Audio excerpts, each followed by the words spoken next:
Let's delve into the paradox of why we, as beings capable of rationale, find ourselves drawn to the spine-chilling and terrifying. It's a phenomenon that has perplexed many, as it seems to challenge our intrinsic instincts to preserve ourselves. On one hand, the world of horror, with its dark depictions and eerie narratives, incites feelings of fear, dread, and unease. Yet it's this very discomfort that also possesses a strange allure. We may recoil, but we also can't seem to tear our gaze away. It's almost as though there's a certain twisted pleasure that we derive from this fear. This could possibly be linked to the concept of catharsis, a theory put forth by the ancient Greeks. Postulated that by experiencing fear in a controlled setting, such as a horror film, we're able to vent out suppressed emotions and face our deepest, most intimidating fears. Hence, horror provides us with a secure space to navigate through these fears without any actual dangers. Thus, it appears that our fascination with horror is intricately woven into the fabric of our human nature. But where did it all begin, this love affair with fear? Let's journey back in time.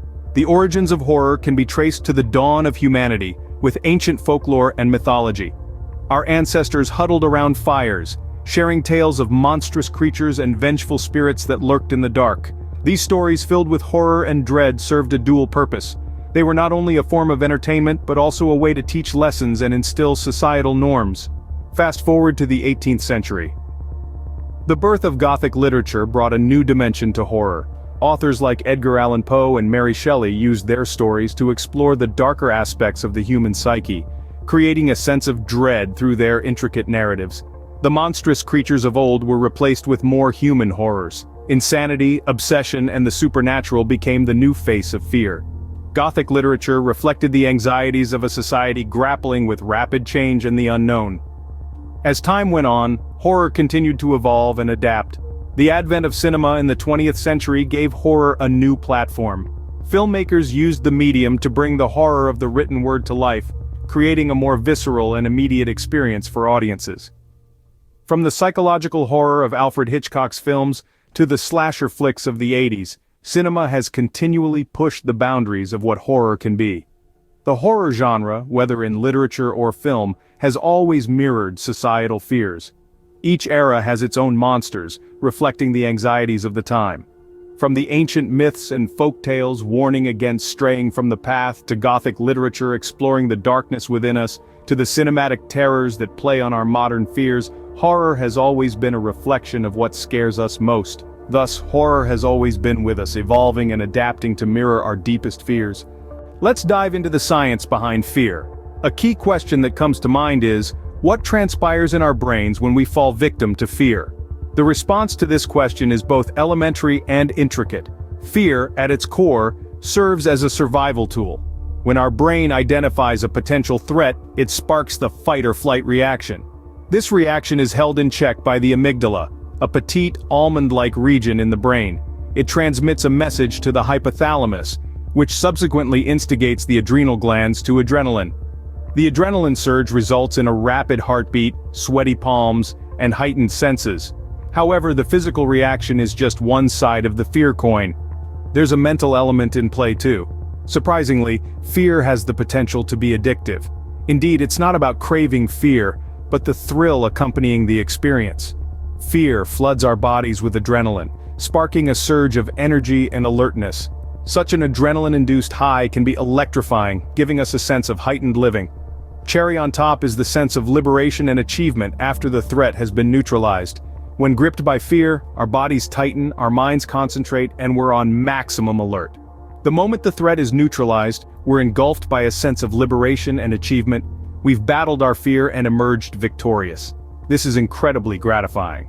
Interestingly, this cycle of stress and relief is one rationale behind people's fascination with horror flicks. Fear prompts a state of heightened alertness and tension. The subsequent resolution ushers in a sense of relief and gratification. It's an emotional roller coaster, and like any roller coaster, it's both thrilling and addictive. So, the next time you find yourself on edge while watching a horror movie, remember, your fear is more than just that. It's a delicate intermingling of biological and mental reactions, a riveting tango of your brain and your body, as enthralling as it is horrifying. Fear, it's discerned, is not just a primal instinct but a complex psychological phenomenon as well. Yet, horror is not just about fear, but also about storytelling. This genre is a masterclass in the use of suspense, foreshadowing, and atmosphere to create a riveting narrative. The suspense keeps us on edge, the foreshadowing plants seeds of dread, and the atmosphere immerses us in a world where anything terrifying is possible. But it's not just about the chills. Horror is also a powerful vehicle for conveying deeper themes and commentaries on society. It gives us a safe space to explore our darkest fears and anxieties, and to confront the monstrous aspects of our own nature. It reflects our collective fears, whether it's the fear of the unknown, the fear of the other, or the fear of our own mortality. Horror, at its best, is a mirror that reflects back at us our deepest, darkest truths. It's a genre that demands our attention, that makes us feel, and that makes us think. In the end, horror is not just about scaring us but also about making us think. What does the future hold for horror? A question with no easy answer. Horror, like all genres, is in a constant state of evolution, adapting to new themes, technologies, and storytelling methods. One development that's catching our attention is the emergence of psychological horror. This is not your typical monster-in-the-closet story. Instead, it penetrates the human psyche, delving into our most profound fears and insecurities. It's unnerving, it's contemplative, and its popularity is rising daily. Then there's the potential of virtual reality in horror. Picture this, not just passively watching a horror movie, but being an active participant in the terrifying narrative. Feel your heart pound as you venture through a haunted mansion, or the shiver that runs down your spine as you encounter a specter face to face. The opportunities are limitless and frankly pretty horrifying. Regardless of what's in store, one thing remains constant: our enduring fascination with horror. This fascination has been with us since the dawn of civilization, and it's not fading away anytime soon.